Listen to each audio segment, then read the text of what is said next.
Hello, നമുക്കൊന്നൊരു home made mango jam ഉണ്ടാക്കി നോക്കിയാലോ. ഞാൻ ആദ്യം മാങ്ങയുടെ തൊലി കൈ കൊണ്ട് പൊളിച്ചെടുക്കാനാണ് നോക്കി, പക്ഷെ പറ്റുന്നുണ്ടായില്ല. പിന്നെ ഞാൻ ഫൈനലി കത്തി യൂസ് ചെയ്തു. ഇത് നമുക്ക് അധികം ഇൻഗ്രീഡിയൻസിൻ്റെ ഒന്നും ആവശ്യമില്ല. നമ്മുടെ വീട്ടിലുള്ള ഇൻഗ്രീഡിയൻസ് തന്നെയാണ് ഞാനിവിടെ യൂസ് ചെയ്തിരുന്നത്.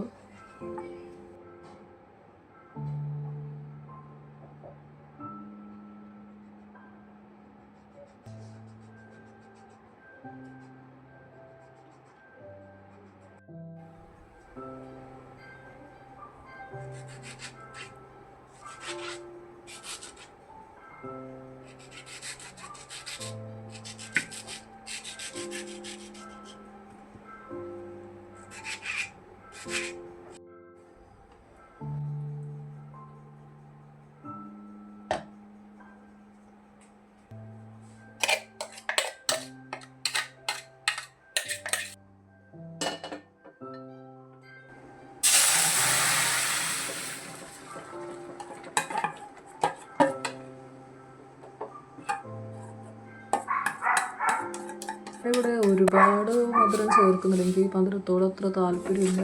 അപ്പോൾ മധുരം നമ്മുടെ ഇഷ്ടത്തിനനുസരിച്ച് കൂട്ടി കുറയ്ക്കുകയൊക്കെ ചെയ്യാം. ഞാനിവിടെ കുറച്ച് ഷുഗർ ചേർക്കുന്നുള്ളൂ, പിന്നെ ലെമൺ ചേർക്കുന്നുണ്ട്.